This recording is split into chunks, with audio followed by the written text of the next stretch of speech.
Welcome back to another episode of the Social Wealth Podcast. We have a very special guest today, someone who is a very successful podcaster himself, Mr. Brock Johnson. Brock, thanks for coming on, man. Michael, thank you so much for having me. I'm excited to be here.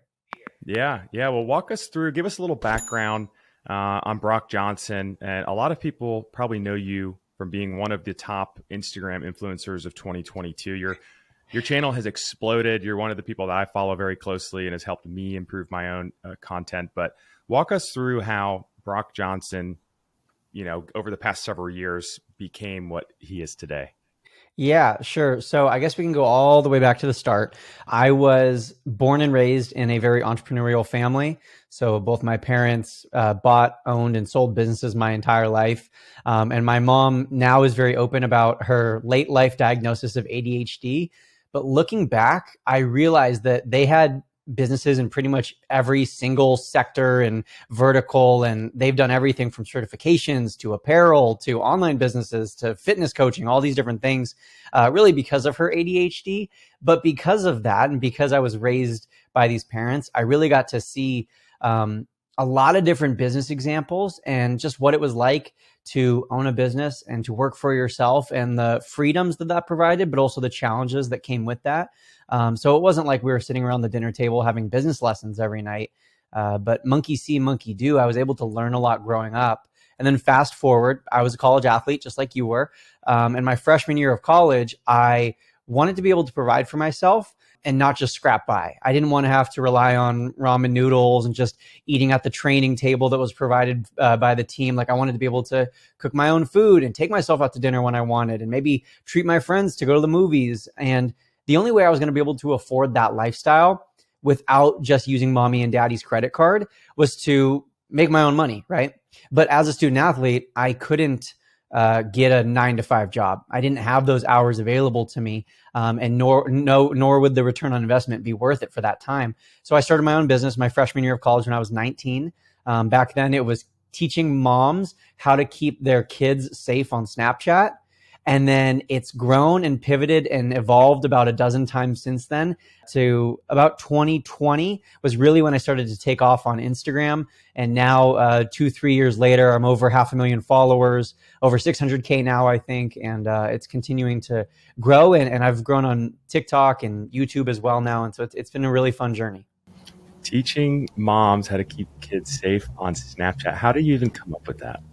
It was honestly just looking at what I was good at and what there was a market for. So like, remember in 2016, how everyone was really scared of Snapchat, especially like parents and moms. It was this app where messages disappeared and what was going on? What were the kids doing on this app? But because I was going to school across the country away from my parents, they wanted to like be up to date. And I was living in Washington, DC at Georgetown University. And they were like, what's going on in DC? Like we want to, see everything. But I didn't want to text them all day. So I was like, hey, I'll teach you guys how to use Snapchat. And then we can just like snap back and forth and that'll be our way of communicating. And so after teaching them, I was like, well, I see this huge gap in the market that all these parents are scared of Snapchat. And I recognize that I have this new skill set of teaching my parents how to use Snapchat. So what if I just taught other parents how to use Snapchat? Who's your first client though? Like how did you obtain clients or get out there and let people find you, I guess? Yeah, so it was social media, definitely. It was Instagram and Snapchat. And I also, going to be very transparent, like I relied on my mom to hype me up on that one as well. She didn't sell it for me, but she was like, hey, my son is launching this and kind of told people to look at me. But that initial launch wasn't like it was crazy successful. I definitely wasn't financially independent from that $19 Snapchat course, but that was just the beginnings, right, of what would eventually become the business I'm running today. I think in total for the entire year, I maybe made $2,000. Hey, that's dinner for a college kid. Exactly. And so as a college kid, like that fired me up. Looking back on it, I realized like that wouldn't even be 1 month's rent at a 1 or 2 bedroom apartment anywhere that you'd actually want to live. But for a 19-year-old with a first business, that fired me up. Yeah, that's awesome. So what did you pivot to next? Like how long did you do it? Was it just a year? Was it all through college? You were doing the Snapchat thing. What did you pivot to next as it relates to the content journey? Yeah, so it wasn't even 6 months later that I pivoted to teaching other business owners how to grow their business on Snapchat, because this was also a time before Instagram stories even existed. And Snapchat really was dominating the market with their Snapchat stories. And over the first 6 to 12 months of my teaching moms how to use Snapchat business, I was growing a business on Snapchat. And all of these moms were creating Snap accounts and they were friending me on Snapchat and watching my stories to the point where I was having thousands of viewers every single day on my Snapchat story back in 2016. And so I was like, hey, I've built a successful business on Snapchat and I recognize the power of documentation and storytelling marketing. So what if I just taught other business owners how to do it? And luckily, I already had this giant client base because I had just taught all of these moms how to use Snapchat. And so now I was like, hey, I'll now also teach you how to use it for business. And so that was the easy transition from Snapchat for parents to Snapchat for business. And then fast forward again, about 6 to 12 months later, Instagram comes out with Instagram stories. And on top of that, the NCAA asked me to pause my business operations for about 6 months because they weren't sure if it was legitimate. They wanted to make sure I wasn't getting like illegal donations from boosters and donors. So I had to write a bunch of letters and file a bunch of forms, and NCAA had to clear me. And so for about 6 months, I couldn't run the business. So when I came back to it, Instagram was really starting to dominate with Instagram stories. Kylie Jenner was leading a wave of influencers off of Snapchat and back to Instagram. So I was like, hey, I'll follow suit. I'll follow the market. And then I transitioned from Snapchat for business to Instagram for business. Got it. So what were you charging initially for either Snapchat or Instagram when you were doing B2B? Yeah. So the, as I said, the initial course was $19. The initial Snapchat for business was, I believe, 47. I tested a lot of different price points. It was either 47 or 57, right around there. I tested out as high as 97 and that really didn't perform well. And then when I went over to Instagram, it was multiple different offers. It was different courses, smaller courses. So those were again between probably 27 and I think 67. And then soon after that, I eventually opened up one-on-one coaching specifically for Instagram. And my initial days of one-on-one coaching, I believe, were around $100 an hour. Yeah. Which when you're first started, that's what I charged for hourly coaching when I first started on the Airbnb side. And like, did you have any type of like imposter syndrome, or do you today with what you've grown your businesses into, of like kind of like pinch myself moments? Like, am I really charging this? Or like, have I really grown the business this big or anything like that? Yeah, I would say that definitely early on there was. And I always took the approach of like, I'm going to over deliver and I'm going to underprice all of my offers. And that definitely bit me in the butt a few times. I remember the first time I launched one-on-one coaching for $97 and I made it a big flash sale and I posted it and I went off to class and I was sitting in the lecture hall and my phone started like vibrating crazy in my pocket and I whipped it out. And I realized that my calendar was basically fully booked for the next 3 weeks.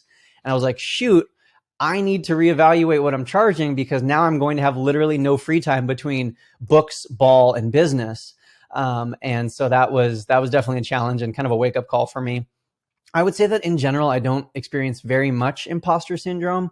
It's rare when I do. It's more when I get in really high up, like actual business meetings where we're talking strategy with Facebook ads people, and I'm in the room with Meta and I'm talking to their staff, and I'm like, whoa, I'm just a guy who's kind of grown on this platform, but I have to remind myself that, you know, I've grown for a reason and I've put in this work over the last 7 years, but it's something that I experience sometimes. Yeah.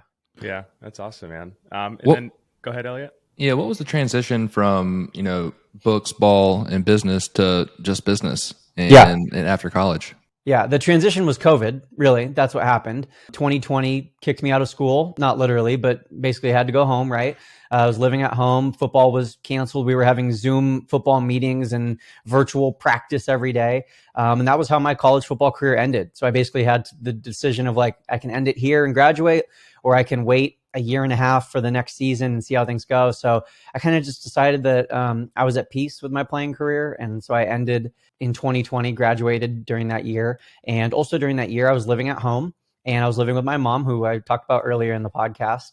And we were talking about Instagram a lot and how it's always changing. And there's like a million new updates a day. And at this point, it's not just Instagram. TikTok is the same way, and Facebook. But I feel like Instagram is really known, right, for having like a dozen new features and changes every single week.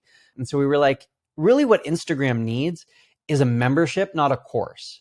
because a course is something that's stagnant. You create it, and by the time you release it, it's already outdated. But a membership is something that can live and can change and can evolve, and people can join for the time that they want to be a part of it and leave when they're satisfied.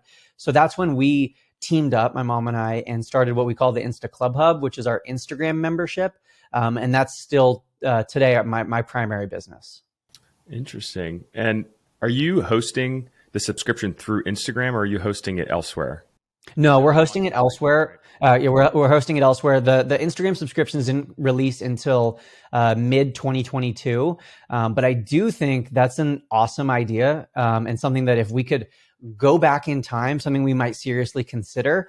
It sucks that the App Store takes about 30% of purchases, so they do take a big chunk. But just the aspect that it's going to be native, right, and that people can subscribe right there on Instagram, I think that's really, really cool. So I could see that in 2 or 3 years from now, people are going to be starting very successful membership models like right on Instagram. Do you see any challenges with that though? Because what if they ever are like, hey, you know what? Not enough people are using it. It's not sustainable. We're going to sunset it. Yeah, no, 100%. That's always the challenge, right? That's the challenge of growing a huge following is you don't have access to those people's emails. You have no way to contact them offline. And so that's probably ultimately why we wouldn't create a membership on Instagram, at least not with the way it's currently set up. But if Instagram, let's say, gave us access to their emails or just gave us access to some of their information, I think that would make us maybe reconsider if it was a more realistic possibility. Yeah. So I know you mentioned earlier, you're over 600,000 followers. I don't know how many you've gained in the past 12 months or the past maybe year and a half since you and I first spoke. But it's been, I want to say 400,000 or so at least. Probably something like that. Yeah. It's been about 1,000 a day. That's crazy. So walk us through the journey of like the early days. Cause a lot of people get excited about, hey, I'm going to be a content creator. And then they don't grow as fast as they'd hoped. And then they just stop. And I think that's ultimately, it's like the image where you see somebody digging in a cave and there's a gold an inch away and they don't post that extra video, right? Yeah. What would your advice be to somebody who's like young and hungry, or even someone who runs a business and just wants to start creating content? What are like the top 2 or 3 things that critical that you do, and like the timeline that you should expect for it to take you to start to experience that growth? Yeah, it's funny that you brought up that image of the guy like digging in the cave, because that's the exact same image I have in my head. Is that it's kind of like a oversaturated meme now of just this guy who's like digging through the ground trying to reach the gold, and he stops and turns away as he's like one more strike away from hitting it big. And so I would say embrace the suck. One of our college advisors used to say like enter the pain cave, which is a great analogy, right? Because it's the cave. Just embrace the suck. It's going to suck.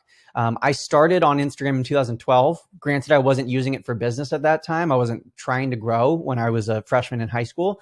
But I was still on Instagram from 2012 to 2020, where pretty much no one knew about me. And then even from 2020 to 2021, where I had an Instagram membership and I was coaching thousands of people, still in the broader sense, no one knew about me. And still today, in the broader sense, no one knows about me. But it took essentially 9 years of posting consistently on Instagram to ever like pop off or blow up. I just want to encourage all content creators or people who are like thinking of getting into this world that yes, there can be some really glamorous returns. Yes, there can be awesome achievements, but those things take time.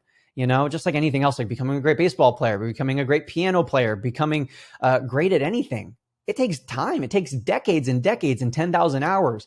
I think that one of the appeals of social media and becoming a content creator is you can become well known and you can become great in less than 10,000 hours, but it's still going to take quite a few hours. It's probably going to take 1,000 hours. Like it's still going to take months and months of dedication and hard work. It's not going to be just a matter of posting a couple cool videos, remaking a couple trends, and boom, you're famous.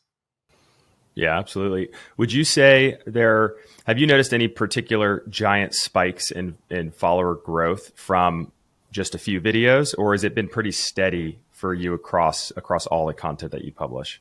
Yeah, so that's one of the things that I'm most proud of. And the reason that I make the distinction that it's not that I grew 600,000 followers, it's that I grew by 1,000 followers a day on average for 2 or 3 years straight now. Because you can have a couple viral videos and blow up. My own personal example is myself on TikTok. I got on TikTok at the beginning of 2019 when no one really was on TikTok. I posted a couple dancing videos and I blew up to 300,000 in like a week. 300,000 followers that fast from a couple viral videos. And that's cool. And that's something that I can say is, hey, I got a big following on TikTok, but I'm way more proud of the sustained growth of my Instagram following, because sure, I've had a couple videos that have gone mega viral. I've had a couple videos that have hit double-digit millions, but the following has been consistent. Whether my videos are underperforming, overperforming, going viral, whatever, I'm consistently bringing in about 1,000 new followers a day. And that's something that I'm really proud of, because really as a business owner, that huge spike in following is cool because it's like, yeah, rapid influx of new business and customers.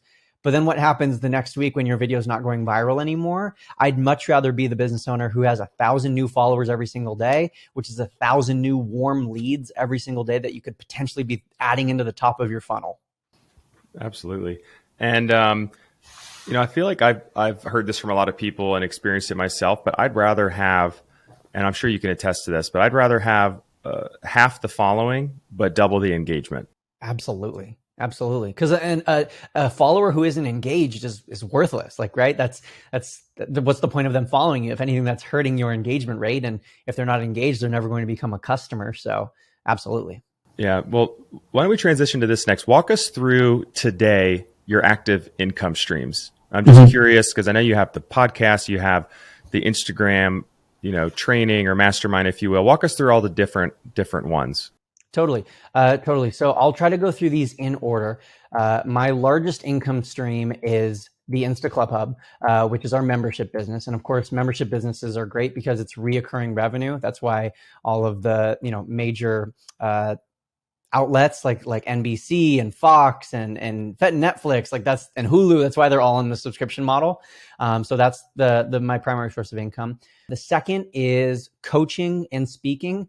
So I speak approximately one event per month. I do really limited speaking during the winter because I like to prioritize snowboarding with my wife. But during the summer, it's maybe 2 or 3 events a month. So it averages out to about one event per month. Plus there's Zoom speaking and online speaking events and like masterminds, things like that. Third is affiliate marketing. So I do quite a bit of affiliate marketing. And actually I would say that maybe something that's replaced affiliate marketing over the last few months for me and become kind of my third highest source of income is brand partnerships and sponsorships. That's something that I, for a long time, was really reserved about doing and I didn't want to do on my Instagram because I really valued my audience's trust and I never wanted to be someone who could be bought out. So now I only partner with brands and sponsors who I use their products already. I like their products already. I have experience and I really trust them. And usually I require that I'm having a meeting with the CEO before I'm actually even accepting the brand partnership. Of course, it's not available in all partnerships, but that's probably number 3. Number 4 would be affiliate marketing. Number 5 is my investments. This one can go up or down the list depending on how the market is. But just in general, my investments mostly in the stock market right now, although we are likely going to be buying a place in Utah next year, and that will likely become a short-term rental property. Shout out to you for everything that I've learned from you along the way about that. So that's something that my wife and I are likely going to be doing. And then the other things that are just much smaller sources of income, but definitely count, are social media direct pay. And I don't have a good name for this. I'm still looking for a good term, but it's basically like Reels bonuses, the TikTok creator fund, YouTube AdSense. I don't know if there's a general term to group all these things together, but it's basically, the social networks paying you for the views that you're getting on the platform. And most of these things aren't serious sources of income. I could see YouTube one day, and I know for some people, YouTube, right, is a serious source of income. I know people who make thousands of dollars every month just based off the views that they're getting while they're sleeping on YouTube. But, Reels bonuses, those sort of things. And then reselling physical products, things like that here and there. But for the most part, those are my main 7 or 8 sources of income. Do you have goals to see that change next year or in that hierarchy or move around some? Yeah, definitely. Well, I'm really, like I said, excited to buy our first property and start getting into that world. But I just did my goal setting a day or 2 ago. And one of my big goals for this upcoming year is creating a lot more passive income for myself. Right now, a lot of my income isn't super hard labor. It's definitely not manual labor, but it does require a lot of man hours. And so I think it's always funny how people glorify leaving the 9 to 5, right, and end up becoming entrepreneurs who work the 24/7. And so I'm very hyper aware of that. I'm very hyper aware of overworking and becoming a workaholic, and I don't want to go down that path. I don't glorify hustle culture. So I'm excited to create a lot more passive income in 2023. That's awesome. And your wife, how long have y'all been together? We've been together for 3 years now, and we just got married a few months ago. That's awesome. Congrats to you guys. Thank you. And what does she do? Is she also does content or not? Yeah, exactly. She does content creation. We also have our dog who has 250,000 followers on Instagram. So she helps run our dog's Instagram account. And she also has a YouTube and TikTok, of course. So she helps run those. We have a couples account, which is mainly like a creative outlet for us to share like personal vlogs and personal life content. So she helps run that. And then she's also my type A life manager. Like I need someone like her to make spreadsheets and to make sure that the people who were supposed to pay me have paid me on time. So she runs all of our finances and she does all of that. So she does a lot behind the scenes, but she also does a lot of content creation. And then she has her own Instagram account as well, where she does mental health related things. And she's a certified life coach. So she does lots of coaching and things like that. When are you going to start your dancing course? I know. I always get so many questions about. Are you going to put out a dancing course? Like I would buy it. No, that's something that I don't see happening anytime soon. At least not seriously. It's the hips for me, Brock. Whenever you get the hips in it and you're doing some funky arm movements, man, I think I watched those like 3 times in a row. Yeah, I think I don't know. I ripped the Band-Aid off with dancing at a really, really young age. And I think that this goes for everything in life. But, let's take dancing as an example because we might as well. We brought it up. When you see positive results early on, when you see quick wins early on, it can have such a lasting impact on future success and just future consistency. So when I started posting a reel a day on Instagram, that first month, 30 reels in 30 days, I grew by like 36,000 followers. So I saw quick wins. I saw quick results. That's why for the last 3 years, I've been able to be consistent with 1 reel a day because I saw a quick win. To bring it full circle with dancing, when I was on the Disney cruise when I was 7 years old, I did a dance performance in the talent show. And then I fell asleep before they announced the winners. And the next morning I asked my parents who won and they said, you won. And I said, well, where's my prize? And they said, oh, well, they're shipping it back home. And so my parents ordered like a Mickey Mouse boombox and had it shipped to our home. So it was there when we arrived. This was all a big lie. I find out 20 years later. But by that point, 20 years later, I'm thinking I'm a sweet dancer. I have 20 years thinking I won the talent show on the Disney cruise. And so for the next 20 years, I continued to dance and I continued to be goofy and I continued to not care about what people were thinking of me. And now I'm 25 years old, almost 26, and I'm still making silly, goofy dancing videos. And it happens to work pretty well on Instagram and TikTok.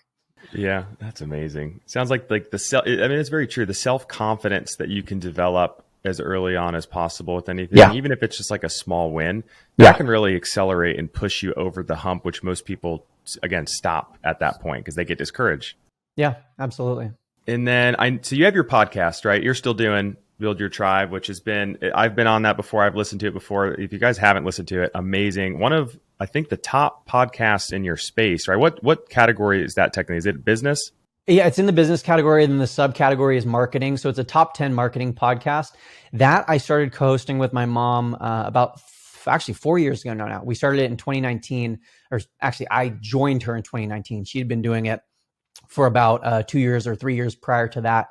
And we do 2 episodes a week. One's short, one's long, and it's all about growing on different social media channels and building an online business.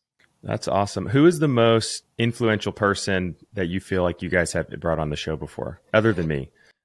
Yeah, I was gonna say, well, definitely you. I don't like at some point we've probably had just about every industry expert, Gary Vee. We've had Brendan Burchard, Lewis Howes, Sean Cannell. Like they've all been on the show at some point. That's a tough one. That's a tough one. I'd have to go back through. And to be honest, we don't do a ton of interviews anymore because from our own analytics and what we found, our listen rate goes way down. No matter who we're interviewing, the amount of people tuning in decreases, which I find is very odd. So we tend to do more solo episodes now, or we'll interview each other. But yeah. That's interesting that you mentioned that. And I want to make the assumption, I don't know if this is true or not, that people will view, and I do this too, like on Joe Rogan's, for example, I care to listen to the ones that I'm very keen on hearing what that individual has to say, or, oh, I know who that is, or I've heard of them before. But if it's just like a UFC fighter that, I'm sure there's some great episodes, but like that, or a comedian, those are like recurring, and it doesn't pique my interest to listen to it, particularly dedicate 3 hours to. So that, I wonder if that's probably the reason. Totally, totally. I'm the same way with, like, one of my favorite podcasts is The Armchair Expert with Dax Shepard, where he's just having conversations with everyone from Barack Obama to Shaun White to whoever. And so there's some episodes where I'm like, oh, I love this author, I'm going to listen to this podcast. And then there's somewhere it's like, I've never heard of this person. They might be a CEO of some major company, but I don't know them, so I'm not going to listen. So I think you're probably spot on with that. Interesting. And then what about the income streams that one can develop through a podcast? Is it mostly marketing and advertisement, or are there other things that you guys have developed from that as well? Yeah, from our experience, for the first 6 years of us having our podcast, which I had my own podcast back in 2018, left that to join Build Your Tribe. And my mom also has a separate show called The Shalene Show, which is just all about her life. Up until 2022, we did no advertising from external sources on the show. We didn't allow any sponsors. And we only used the shows to promote our own products and our own offers, our own freemiums. And so that's a great example of how podcasts can be used for marketing and business, right? Is you can use them to build your own audience, just like you would on TikTok or Instagram or YouTube, and then use that audience to promote to an offer. And what's great is it feels so intimate and so personal because you're in their ear, you're in their car as they're driving to work, you're, in their earbuds as they're on their workout. And then now we've started to bring in more membership and sponsorships to the actual podcast. And then also, speaking of memberships, we started to bring in like Patreon, so that we have exclusive podcasts, exclusive content that's kind of on different paid tiers that people can unlock. Yeah. Oh, very cool. And I know you mentioned word of mouth, so that's awesome. Is that probably the biggest growth mechanism for podcasting in general, or has it been any other source? Is like social media help fueling the podcast quite a bit as well? Have you seen the paralleled growth there? Yeah, we have. Definitely the shows receive the biggest bumps when we promote them on our social networks. That's something that's definitely we've seen. I think that early on the shows grew in popularity because of the guests. So kind of contrary to what we were saying earlier, early on, bringing on guests with notoriety or credibility adds credibility and notoriety to the show, especially if you can get those guests to then turn around and promote your episode. And there's different ways you could go about doing that. You can, create sound bites and content for them. I know that when people have done that for me in the past, I find it really helpful because they're allowing this podcast that would usually just serve them and their audience to create content from it that can serve me and my audience. So doing stuff like that is really beneficial early on. That's awesome. So outside of the incomes, I know we've talked about the monetary benefits and of growing your personal brand and having underlying businesses grow from them. What has been the most valuable aspect of creating content outside of the income? I think that getting to connect, and this is going to sound cheesy, but getting to connect with all of these different amazing people from all around the world. And when I can start to use insider lingo and have conversations with some of these other experts and start to build actual real relationships with other people, it's really powerful. Like, Michael, I know you and I, we have each other's phone number and we can text each other. That's really cool to me. Or I think of Modern Millie from Instagram, who she's huge on YouTube. She's also got over 100,000 on Instagram.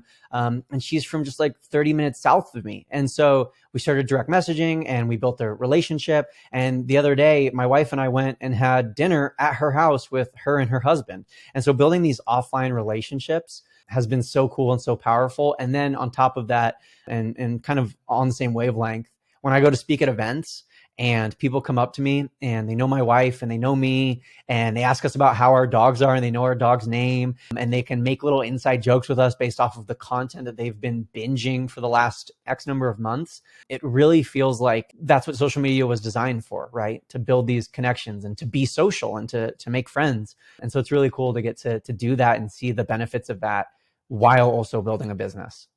I love your videos, like the recent one, like Instagram in 2023. What, even beyond 2023, what's your opinion and viewpoint, and not just Instagram, but TikTok as well, and maybe comparing the two together? Yeah. So I think that they're really interesting to talk about together because people see them as so similar and such copycat.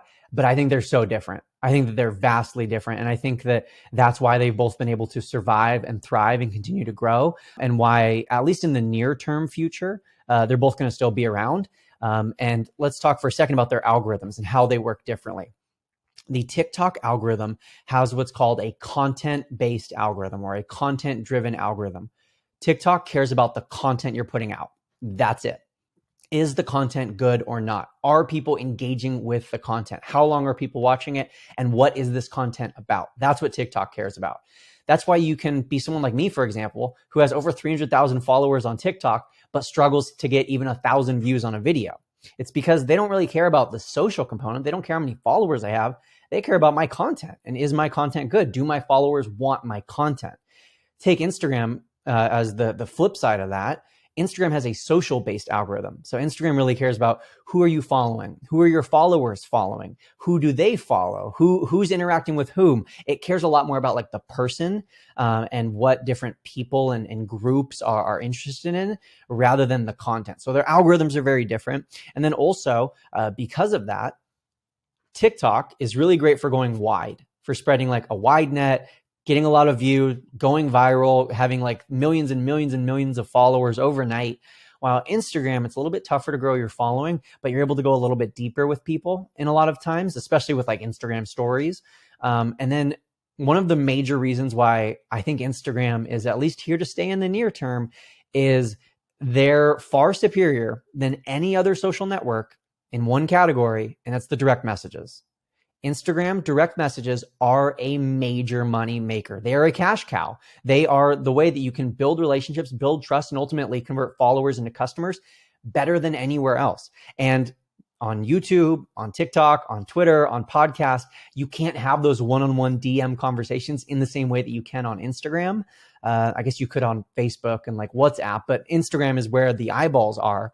And so that's why I think Instagram is here to stay. And that's why I think that Instagram is such a hotbed for business owners. Yeah, I like that perspective too. I mean, I feel like TikTok's great for casting a wide net and kind of, oh, I've seen that guy before. I've seen that guy before. I've seen them do that video or that type of thing. But Instagram is where they migrate to if they're looking for a deeper level of engagement. And I would concur with you that I would say the majority of the business that I've developed through social media has probably come through Instagram. Whether they started on TikTok or not, they funneled to Instagram and then converted there. I mean, Michael, even myself, that's how I originally found you. I think I told you this during my interview with you about a year ago, was I found you on TikTok, watched a couple of your videos. I was like, hey, I recognize this guy. I've seen him before. Started following you. Then I migrated over to Instagram. Then I started to get to know you more. And I saw your wife and I saw your family and I saw everything that you did and I saw your background. And that's where we really started to build like more of a business relationship. And then I eventually bought your course, and I believe it was through Instagram. And I was the same way, but TikTok to YouTube instead of Instagram. So, because you have more your in-depth videos on YouTube. Yeah, YouTube's like, I feel like where the super fans are. Like if people subscribe and watch all your videos on YouTube, like that is a very, very deep level of engagement. Yeah. And it's also so much harder because it's been around for so much longer and there's so much more content and all of these other things that we don't need to get into to grow on YouTube. I think I saw someone tweet yesterday, what would you rather have, 100,000 subscribers on YouTube or 500,000 followers on TikTok? And I said, oh my gosh, YouTube 10 times out of 10, like not even close YouTube. And too, Michael, you used to put a lot of content out that was like, go to my YouTube to get more in-depth information. Yeah, the funny thing about me personally, and I don't know if you did any of this initially, Brock, it sounds like you were a little more polished in the fact that you knew you were supposed to spread the love with the different channels to grow just overall. I don't know why I was so dedicated to growing YouTube, because I think I was inspired by the likes of Grant Stephan and some of these other people who had an awesome YouTube following. So I only posted on TikTok as a competition with a real estate buddy to funnel people to my YouTube channel, because that's personally where I found I have always provided the most value. It's the longer videos. I could actually go into depth on real estate or Airbnb specific topics. And after a month of posting every single day, all of a sudden I had like 10,000 followers on TikTok, and it took me a year to get 1,000 subs on YouTube. Like I was not good at it, and it's difficult. And I was just not thinking about it in the right way. I was like, I should have TikTok as part of the focus and part of the strategy, not solely just to funnel people to YouTube. So my personal strategy has shifted completely to short form content and less focus on YouTube over the past 2 years. Yeah. Yeah, I would say that one of the failures that I think I can admit to in my own business is not prioritizing YouTube enough, because I've been creating so many videos and I've been creating so many short form videos. I've been focused on short form videos for the last 5, 6 years. And so I wish if I could do it all over again, I would whisper in my ear, hey, don't forget about YouTube, because I already had the short form video component. But to your point, short form video is king, right? We're on our phones all day. We're consuming content on our phone. So a horizontal video that's made for YouTube isn't native. It doesn't feel natural when we're watching it on our phone, but short form vertical mobile videos do. Yeah. Yeah, that's very true. What would you say? I know you mentioned the mistake. Have you made any mistakes? And it doesn't even have to be like, I can't believe I did this, it was detrimental, but maybe more so of, I didn't do this. Like you said, didn't post on YouTube. Or is there anything that you know now that, whether it be business related or content related, that starting out, or maybe even like halfway through your content journey, you're like, man, I wish I knew this sooner? Yeah. I think that the biggest one was YouTube. I wish I would have been more consistent on YouTube for a longer amount of time. I just got started a few months ago, and actually today, once I'm done with this podcast, I'm going to record some more YouTube videos because I'm committing to it in 2023. So I wish that was something I did earlier. I think something that I did a good job of early on was hiring and outsourcing, and I think that's something I would tell all business owners and entrepreneurs is the earlier, the faster, and the more scared that you can outsource, the better. No one's going to feel ready to outsource. And if you're at the point that you're like, okay, I'm ready, I need to hire a team, like by that point, it's probably too late. But I think that sometimes I've been a little too quick to hire the actual person rather than vetting a little bit more thoroughly and going through a full hiring and multiple interview process. But on the other side of that coin, I am also happy that I hired a lot of people and that I was fast to hire. So kind of double-edged sword there. Elliott, are you talking? You're on mute. Yeah. What does the team behind you look like? Yeah. So currently, I believe we have about 5 or 6 team members. I have a full-time virtual assistant who runs my emails, my schedules, my appointments. She runs kind of like my day-to-day, things like that. I have what I call community manager. I used to call her my DM manager, but her role's expanded. So she responds to all comments and direct messages on my Instagram. I say all, but I respond to quite a few myself because I really like to have a pulse of what's going on in the community. But she helps me respond to the majority of them, would say that. And so that's her job. And then we also have a full-time YouTube editor for our personal channel. We have a YouTube editor for my YouTube channel. I'm currently in the process of hiring a short form video editor because that's something that I've held near and dear to my heart over the last few years, is still editing my own short form videos. So that's something I'm going to outsource in 2023. And then we have a social media manager for our dog and our dog's kind of brand. That's awesome. I only picture somebody walking around with like a GoPro with your dog all day long. Yeah, no. Like if we could, we would. And we've talked about like live streaming the dog and putting a tripod up and just letting TikTok live just watch her for hours. So yeah, but she's got a full-time social media manager who manages both of our dogs' accounts and posts for them and responds to comments and DMs and things like that. That's cool. Awesome. That's one thing I struggled with for a long time, and I'm still kicking myself to this day, was not hiring help. I just told Elliott for the past few months, like, dude, I'm drowning. I can't keep up. But eventually, you have to outsource certain things at a certain point. If you're going to just get bottlenecked completely. Yep. So, yeah. Brock, there were mornings I'd call a FaceTime. We do a FaceTime pretty much every morning, and just a checkup with the business. And when the baby was born, I was like, "Yo, you okay?" Like, no. You look since 5, baby was crying. I was like, might as well start working on stuff, and that completely, like you were talking about earlier, Brock, completely defeated the whole purpose and premise of me initially starting the whole Airbnb journey, just from an investment standpoint, was to create a more passive stream of income to give me time back. And then time was great. We were traveling in a camper van. I was working like 30 minutes a day, and then the content started growing, and all these other businesses happened. And like you said, when you finally take that leap into like becoming more of a true entrepreneur, which is like a really weird leap to take. Yeah. Your time just completely goes, it's gone. Like, so you have to figure out ways to outsource. And I think the biggest moment for me was and I've heard it from people over and over again for years, but you have to work on the business, not in the business. Yeah. So getting out of the operational side of things. So I'm starting to hire like some of those roles that you mentioned earlier, and it's been life-changing for me in the past like 2 months. Yeah. Someone said something recently. I heard the other day. It was, can your business operate without you? Okay. Yes, it can. Can your business grow without you? And, you know, a lot of times entrepreneurs can't say that their business can't grow without them. And so that was the key takeaway there.